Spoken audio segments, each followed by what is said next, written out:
Hi students, I hope you all are doing very well today. So today let us begin the class with a small exercise. Hello happy friends, welcome to new happy learning video. Plants, like all living things, need to reproduce to perpetuate their species, to survive through time.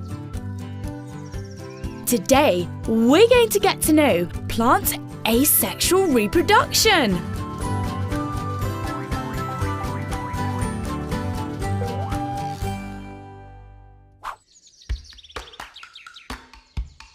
In asexual plant reproduction, flowers don't intervene. There's no need for a gamete or female and male cell.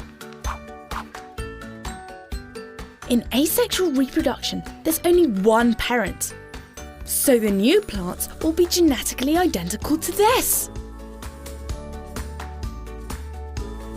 New plants can originate from a single cell, tissue, an organ, or a part of a mother plant. There are two types of asexual reproduction: vegetative reproduction and reproduction without seeds. Let's get to know them. If you want to get to know vegetative reproduction, what root vegetables, bulbs, stolons and rhizomes are, if you want to learn how plants without seeds reproduce, what mosses and ferns are. Now, if you have finished watching the video and analyzing the video, take out a paper and pen. Now write down a question. What are the different types of asexual reproduction in plants? And after writing this question, please answer it. As you have watched the video show a glimpse of different methods involved in the asexual reproduction of plants. So the asexual reproduction in plants is the making of their offspring from one parent without the need of the opposite gender. And there are different types of asexual reproduction, but primarily these methods are divided into two, and they are the natural method and the artificial method. In natural method, the plant asexually propagates in the nature itself, but in case of the artificial method, the human beings give out some kind of modification to the plant, so the plant would propagate asexually. So in natural method, it involves vegetative propagation, budding, fragmentation, spore formation, while in case of artificial method, these are the different methods, that is cutting, grafting, layering and micropropagation. So these are the different asexual reproduction methods in plants. So the natural method of asexual reproduction can be divided into four. And these four categories are classified under two subtitles. First one is the vegetative propagation and second one is the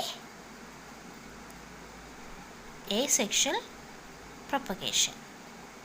Spore formation, budding and fragmentation is involved in the asexual method, while vegetative propagation is entirely a single division. So in case of spore formation, as you can see, smaller plants or smaller forms, lower forms of plants like ferns and mosses reproduce by the formation of spore. The first one given is a sporangium. The sporangium is a bag-like structure which contains lots of spores. and this spores and sporangium is connected to a food source through a hyphae, and this happens during unfavorable conditions. And when the favorable condition arises, this sporangium bursts open and the spores is dispersed. These spores get settled on soil and then it get developed into an entire new organisms. Example of this is the reproduction in fern and as well as mosses. Now, the next method in natural method of asexual reproduction is called budding. So, in plants, naturally there are buds in the axis of the plant at the nodal region and the axis of the plant, and these buds are capable of forming new shoots and roots. So this bud can be transplanted and it can form into a new entire organism. The next one in the natural method is known as fragmentation, and fragmentation is some plants have the ability to reproduce from parts of their body. So in case of this leaf, if the leaf is fragmented and each fragmented or each fragment come to contact with the soil, then the notches along the edges of the leaves can form new shoots or new shoots and roots. So this is the parent leaf, and the notches in between the leaf edges become buds, and these buds on contact with the soil can propagate and form a new organism. So this is an example. This is bryophyllum, and the bryophyllum leaf is a good example for fragmentation in plants. So the next most important one in the natural method is the vegetative propagation. So, new plants can be produced from vegetative structures such as roots, stems and leaves of some plants. In some plants, the vegetative propagation part or the part capable of vegetative propagation is modified roots called tubers. For example, in potato, the root is modified into tubers, and this tubers, if cut and placed in soil, can give rise to new shoots and root system. Then another modification is modification of the leaf, and the leaf become bulbous, and that modification is called a bulb. So in case of onion, the onion bulb is capable of producing new lateral buds, and this buds forms daughter bulbs, and these daughter bulbs can be detached from the parent and can be planted in some other area of the soil, and it can form root and it can give rise to an entire new plant. The next modification is a rhizome, comb. So comb usually is the modification of underground stem. In case of yam, so yam is a modification of the underground stem, and if we cut this yam and replant it, it can give rise to a new shoot and root system. The next one is the modification of shoot, that is runners. This shoot run parallel to the ground, and at the point of contact with the soil it can develop adventitious roots and buds and can form a new shoot system. An example for this kind of modification is strawberry. So strawberry has runners and it is very useful for vegetatively propagating strawberry. And next modification is the modification of stem, again called as the rhizome. So rhizomes you can see usually in ginger and turmeric, and this is the stem modification, and this stem is capable of vegetative propagation. It is capable of formation of buds, and the buds can give rise to new shoot and root system. So this is an example of a vegetative propagation method. And next one is a modification of again the underground stem system, and that is called a sucker. A sucker is actually a new bud formed from the underground stem system, and this sucker can be seen usually in plantains and bananas. As you can see in this diagram, the sucker is being developed from the underground stem of the parent tree, and this sucker can be detached from the parent tree and can be planted in some other area, and it can grow into an entirely new plant. So we have discussed the natural method involved in asexual reproduction in plants.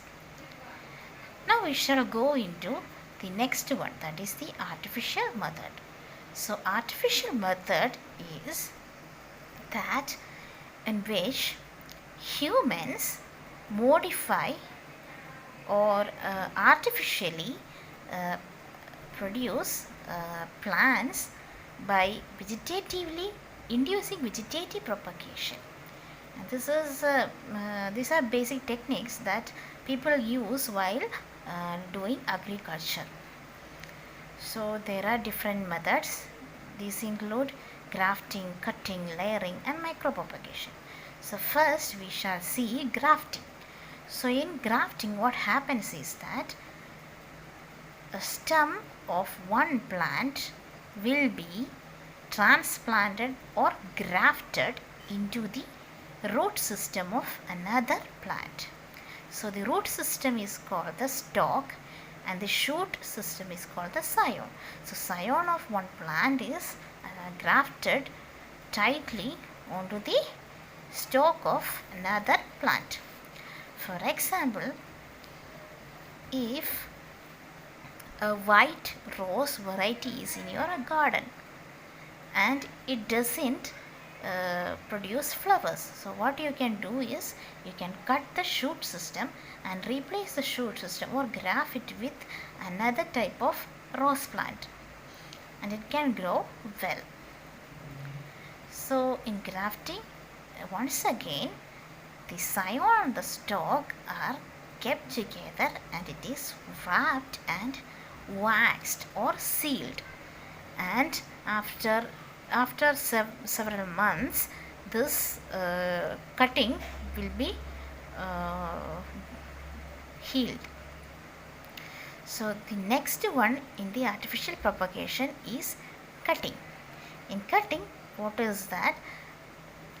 The shoot that arises from a lateral bud will be cut off and will be planted in another pot, and this shoot system can because it is cut from the slightly above the bud region, it can produce shoot system, so it can become an entirely new plant. The third one is called layering.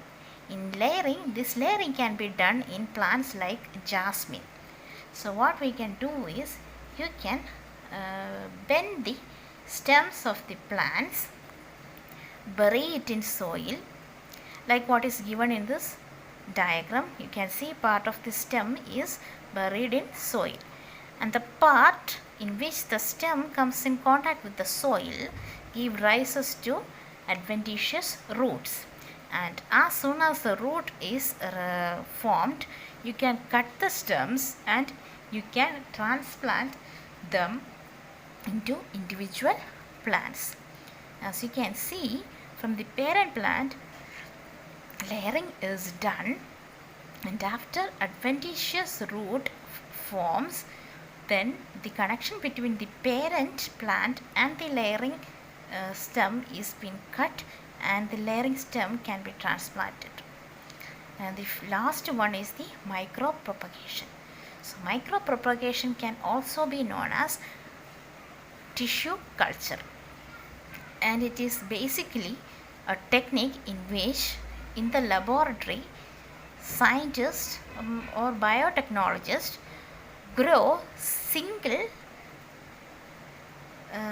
cells from a plant will be isolated and it will be cultured in some medium, and these cells can be transferred into a nutrient medium and can be developed into an entirely new plant. So from a small tissue of a plant, it is able to generate thousands of hundreds and thousands of different plants, and this method is called the micropropagation. And nowadays you can see there are tissue culture, plantain shoots, etc. are available in the market. So science have progressed a lot. Here we have seen the importance or the basic characteristics of asexual reproduction. So by asexual reproduction, an organism can save energy, save time, and it will reproduce as the exact copy of its parents. So when you are thinking about this property or these advantages of asexual reproduction, can you conclude what kind of methods will the farmers be using to produce multiple number of crops? Yes, they are utilizing the asexual reproduction properties of plants. So plants can also reproduce both asexually and sexually. So in plants, there are two modes of asexual reproduction, and they are natural and artificial. So natural mode means it occurs naturally in the nature, or it occurs in the nature as a natural process. Okay. So what about artificial mode of asexual reproduction? Artificial is we human beings make the plants reproduce asexually. We are making some adjustments or modifications in the plants so that the plants can reproduce asexually, and that is artificial mode of asexual reproduction. So asexual reproduction in plants can be divided into two types. One is natural and the other one is artificial. So now you have seen the different types of artificial mode of reproduction. In the next class, I want you guys to select any one type of artificial asexual reproductive methods in plants, and I want you to demonstrate that to me. I will help you, but you shall demonstrate it through the demonstrate it using some plant specimens. Okay. Thank you, students. Have a nice day.